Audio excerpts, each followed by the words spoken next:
Cuando su madre murió, Diana creyó que ese sería el momento más doloroso de toda su vida. Se equivocó porque apenas 23 días después su marido le pidió el divorcio. Y no fue eso lo que la destruyó. Lo que realmente la rompió fue descubrir con quién quería estar él. Con su mejor amiga, la misma mujer que le había tomado la mano durante el funeral. La misma mujer que lloró a su lado frente al ataúd. La misma mujer que le repetía una y otra vez, ¿puedes contar conmigo para todo? Aquella noche, Diana se quedó sentada sola en el suelo de la cocina, sin poder entender cómo había perdido a su madre, a su marido y a su mejor amiga casi al mismo tiempo. Pero mientras ella intentaba reunir fuerzas para seguir adelante, ellos celebraban porque estaban convencidos de que acababan de ganar mucho más que una relación. Creían que también habían puesto las manos sobre la fortuna que su madre había dejado. Durante algunos días realmente pensaron que habían ganado. Lo que ninguno de los dos sabía era que la madre de Diana llevaba meses observándolo todo. Había visto señales, había escuchado conversaciones, había notado cambios que su hija jamás imaginó. Y antes de morir tomó una decisión silenciosa, una decisión que transformaría la supuesta victoria de ambos en el peor error de sus vidas. Porque algunas madres protegen a sus hijos mientras viven y otras siguen protegiéndolos incluso después de partir. La madre de Diana se llamaba Elena. Era una mujer tranquila, de voz baja y movimientos lentos, del tipo de persona que escucha más de lo que habla, que observa más de lo que juzga, que guarda más de lo que revela. Había trabajado toda su vida como contadora en una empresa pequeña de materiales de construcción. No era rica, tampoco era pobre. Había ahorrado con disciplina durante décadas. Había comprado una casa hace 30 años. La había pagado sola y cuando cumplió 72 años le dijeron que tenía un problema en el corazón. No era terminal, pero era serio. Elena escuchó al médico con esa misma calma con la que escuchaba todo. Asintió, hizo preguntas razonables y camino a casa tomó algunas decisiones importantes. Decisiones que en ese momento nadie más conoció. Diana tenía 38 años cuando su madre enfermó. Era maestra de primaria, le gustaba su trabajo, le gustaba su vida pequeña y ordenada. Tenía un apartamento de 2 habitaciones con plantas en el balcón. Tenía a su madre a 20 minutos en autobús y tenía a Marcos. Su marido desde hacía 7 años. Marcos era técnico en una empresa de telecomunicaciones. Era callado, funcional, sin muchas aristas visibles. No era el tipo de hombre que hace grandes declaraciones de amor, pero tampoco era el tipo que levanta sospechas. O eso creía Diana. Y tenía a Valeria, su mejor amiga, desde la universidad, 16 años de amistad. 16 años de cumpleaños compartidos de películas un viernes, sí y otro también. De llamadas largas cuando algo salía mal. De esa clase de confianza que se construye tan despacio que cuando desaparece deja un hueco que no tiene forma reconocible. Elena empeoró en octubre. Las hospitalizaciones se hicieron más frecuentes. Diana empezó a ir todos los días después del trabajo. A veces Marcos la acompañaba, a veces no. Al principio Diana no le dio importancia. Marcos tenía su propio ritmo, sus propios tiempos. Siempre había sido así, pero Elena sí lo notó y Valeria empezó a aparecer con más frecuencia en la habitación del hospital, con flores, con fruta, con esa sonrisa amplia y esa energía que llenaba los espacios. Elena la recibía con cortesía, con cariño incluso, pero la miraba de una manera particular. La miraba como quien está leyendo entre líneas. Como quien sabe que hay algo escrito debajo de lo que se ve. Fue en una de esas visitas cuando Elena le pidió a Valeria que la dejara sola con Diana. Valeria salió al pasillo con su sonrisa de siempre y Elena tomó la mano de su hija. Le dijo que se sentía cansada, no con esa clase de cansancio que se cura durmiendo, con otro tipo, el más profundo. Diana le apretó los dedos y le dijo que no hablara así, que iba a mejorar, que el médico había dicho que podían manejar la situación. Elena la escuchó, sonrió un poco y le dijo algo que Diana no entendió del todo en ese momento. Le dijo, cuando ya no esté, fíjate bien en quién se queda y quién se va. Diana pensó que era el miedo hablando o el cansancio o las pastillas. No le preguntó qué quería decir. Eso la perseguiría mucho tiempo después. Elena murió un jueves de noviembre tranquilamente como había vivido. Diana estaba a su lado. Marcos llegó 40 minutos tarde. Le dijo que había tenido problemas para aparcar. Diana no dijo nada. Valeria llegó con los ojos llorosos y abrazó a Diana tan fuerte que por un momento Diana pensó que eso era lo que significaba tener a alguien. El funeral fue pequeño, familia cercana, algunos vecinos. Compañeros de trabajo de Elena. Valeria estuvo ahí todo el tiempo tomando decisiones prácticas cuando Diana no podía, hablando con los invitados cuando Diana no encontraba palabras. Marcos estaba presente en cuerpo, pero Diana, en sus momentos más lúcidos entre el dolor, tuvo la sensación de que su marido miraba a otro lado. No a ella, no al ataúd a otro lado. Si alguien ha perdido a alguien que amaba, sabe lo que viene después. Sabe que el dolor verdadero no aparece en los primeros días. En los primeros días hay cosas que hacer, hay papeles que firmar, hay llamadas que atender. Hay personas que llegan con comida y frases hechas.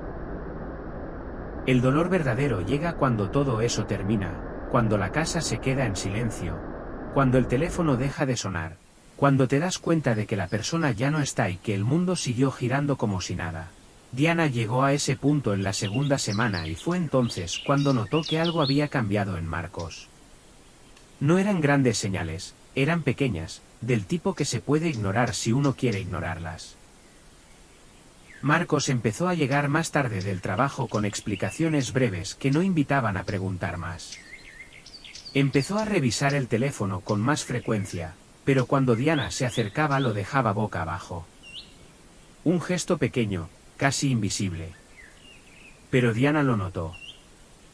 Fue también en esos días cuando Marcos empezó a hacer preguntas sobre la herencia.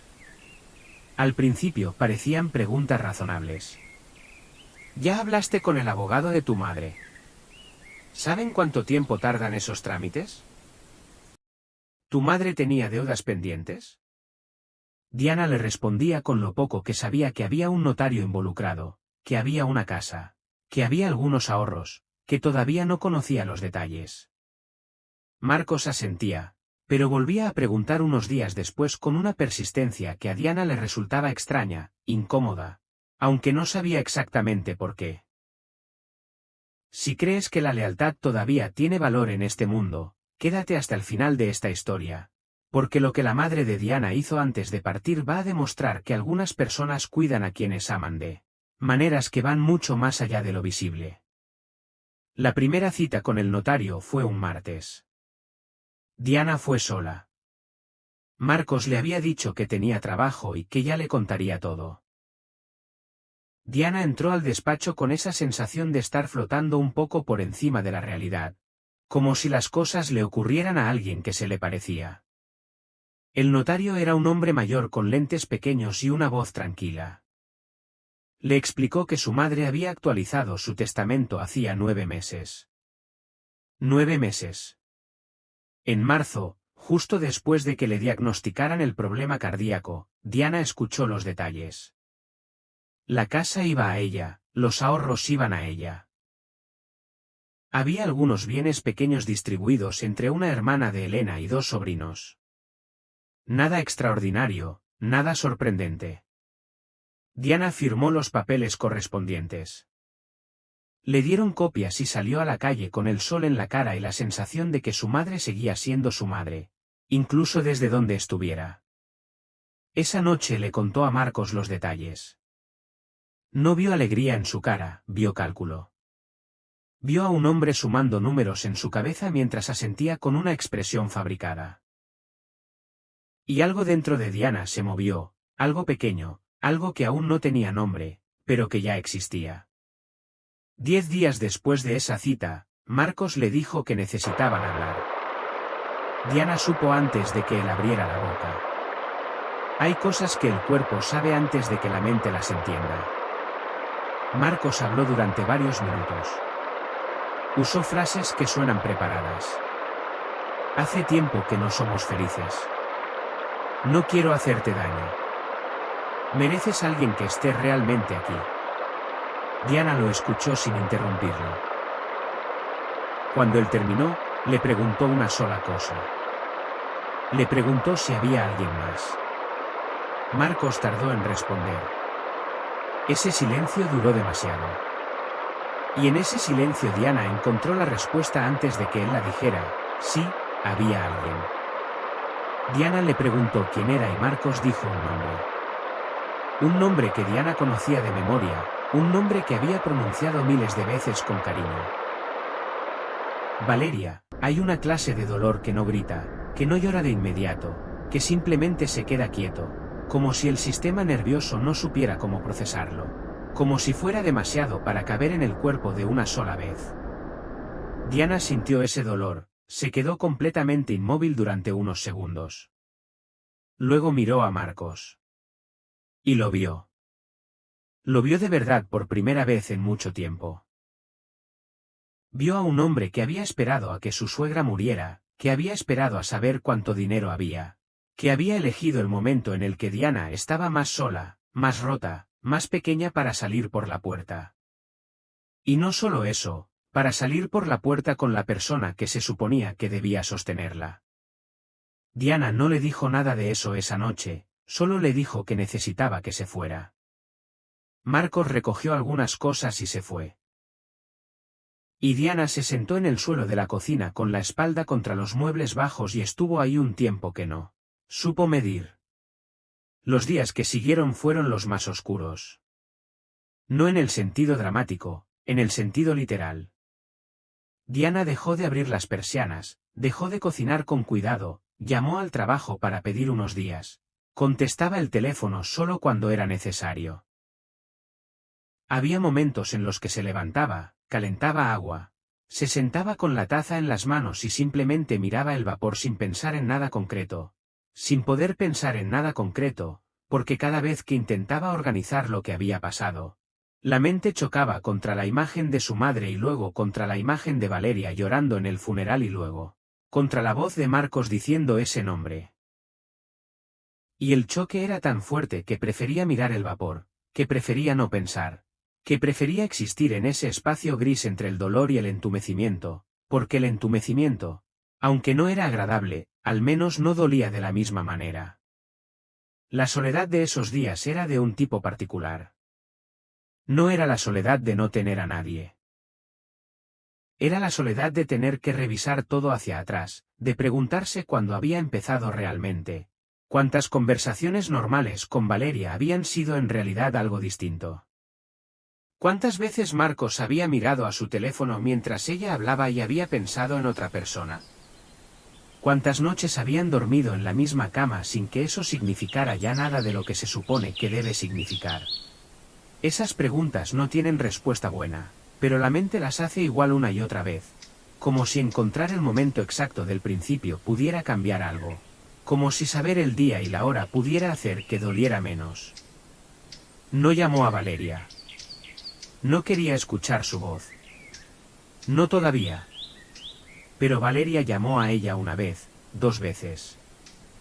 Al tercer intento, Diana no cogió el teléfono. No era rabia todavía, era algo peor.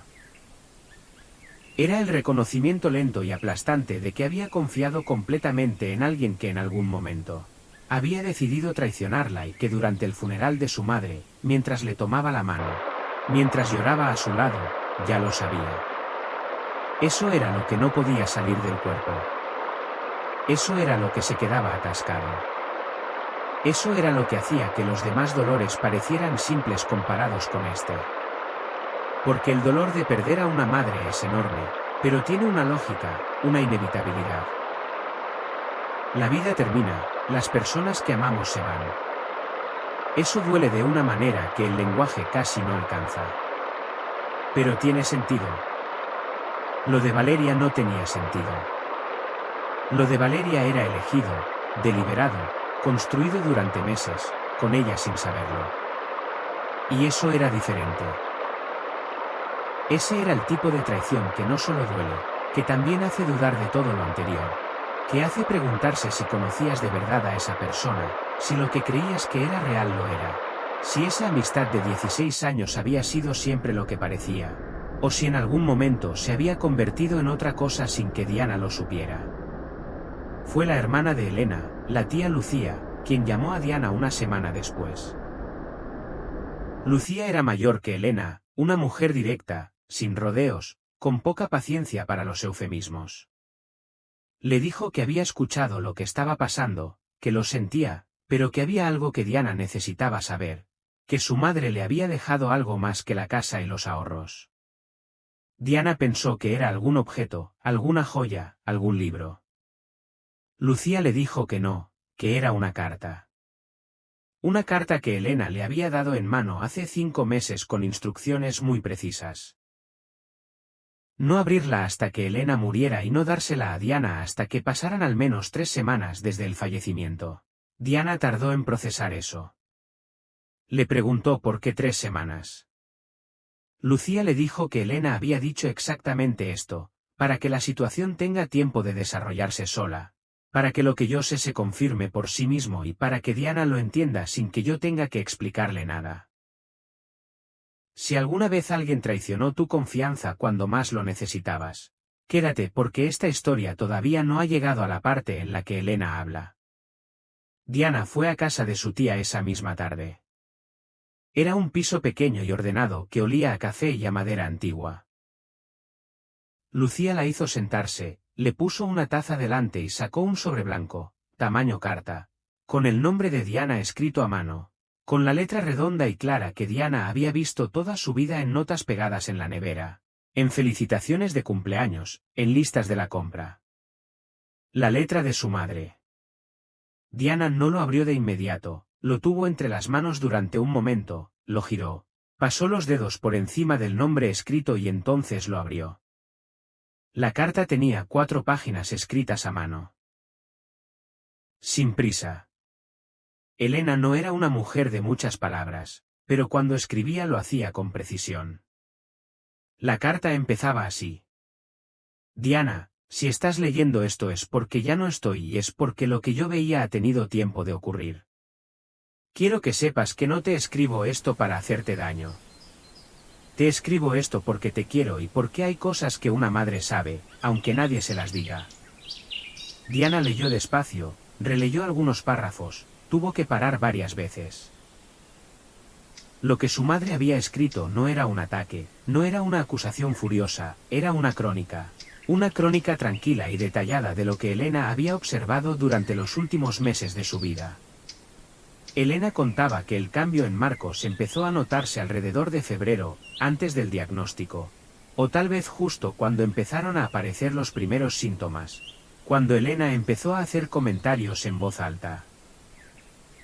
Sobre la casa y sobre los ahorros, no porque quisiera presumir, sino porque era mayor y estaba pensando en voz alta sobre su futuro y el de Diana.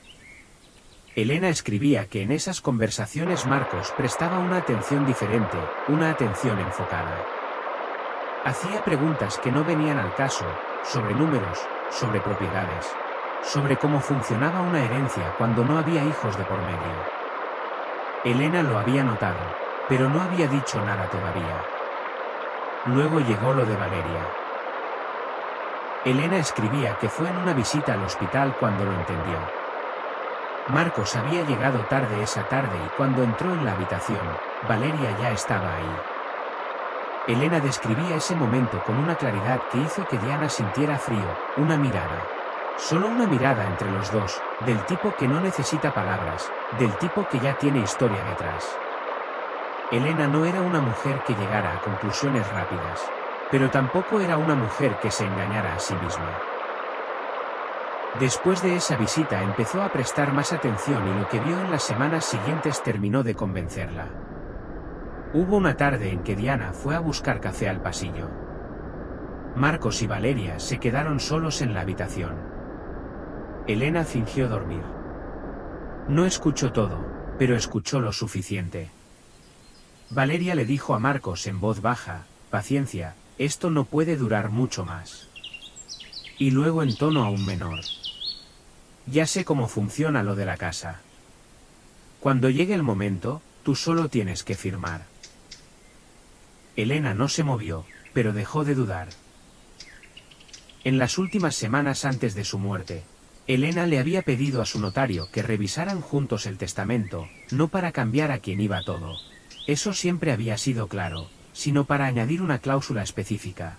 Una cláusula que el notario redactó con cuidado, que decía en términos legales sencillos que los bienes heredados por Diana quedaban protegidos como patrimonio personal, que en caso de divorcio ningún alingo de esos bienes podía ser considerado parte de la división de bienes gananciales, porque en el régimen matrimonial de Diana y Marcos, sin esa cláusula, parte de lo heredado podría haber entrado en la negociación. Marcos lo sabía o lo había averiguado. Por eso había empezado a preguntar, por eso había calculado, por eso había esperado. Pero Elena también lo sabía y se había movido primero, 9 meses antes de morir. Con sus lentes pequeñas y su voz tranquila y su manera de guardar lo importante sin hacer ruido. Diana leyó esa parte de la carta 3 veces. Tuvo que levantarse, caminar por el piso pequeño de su tía. Lucía la dejó caminar sin decir nada, porque hay cosas que necesitan espacio para asentarse. Diana volvió a sentarse. Siguió leyendo. La carta continuaba con algo más personal. Elena escribía sobre Valeria con una tristeza que Diana sintió como algo físico. Elena la había querido genuinamente, la había visto crecer junto a su hija. La había incluido en cumpleaños y navidades y comidas de domingo. Y precisamente por eso, por ese cariño, la traición le resultaba a Elena más difícil de procesar. No la rabia, la tristeza. La tristeza de ver que alguien en quien habías depositado confianza la había usado como moneda de cambio. Elena escribía, no conocía cada paso de lo que estaban haciendo, pero ya conocía sus intenciones. Y eso fue suficiente para saber que cuando yo ya no esté, las cosas van a moverse muy rápido. Y quiero que cuando eso pase tú ya estés protegida. No del dinero, del dolor de creer que lo perdiste todo. Suscríbete si crees que algunas personas merecen que la verdad llegue a tiempo, porque la madre de Diana se aseguró de que así fuera. La carta terminaba con 3 párrafos que Diana leyó en silencio completo. Su tía Lucía esperó en la cocina. Elena escribía que sabía que Diana iba a sufrir, que no había manera de protegerla del dolor de la traición, que ese era el tipo de herida que sana sola, despacio, sin que nadie pueda apurarla, pero que lo que sí podía hacer era asegurarse de que cuando su hija tocara fondo, no encontrara también tierra quemada, que cuando todo lo demás cayera, la casa siguiera siendo suya, los ahorros siguieran siendo suyos. Y la verdad también siguiera siendo suya. No te escribo esto para que te vengues, decía Elena en el penúltimo párrafo. Te escribo esto para que no dudes de ti misma, para que cuando alguien te diga que exageras, que eres injusta, que imaginas cosas, tengas esto en las manos y sepas que no estás sola, que yo lo vi, que yo lo supe y que actué. Y el último párrafo era muy corto, solo 3 líneas. Fui tu madre mientras pude. Ahora intento seguir siéndolo desde donde sea que estoy. Cuídate, Diana. Mereces gente que te cuide de verdad. Bien,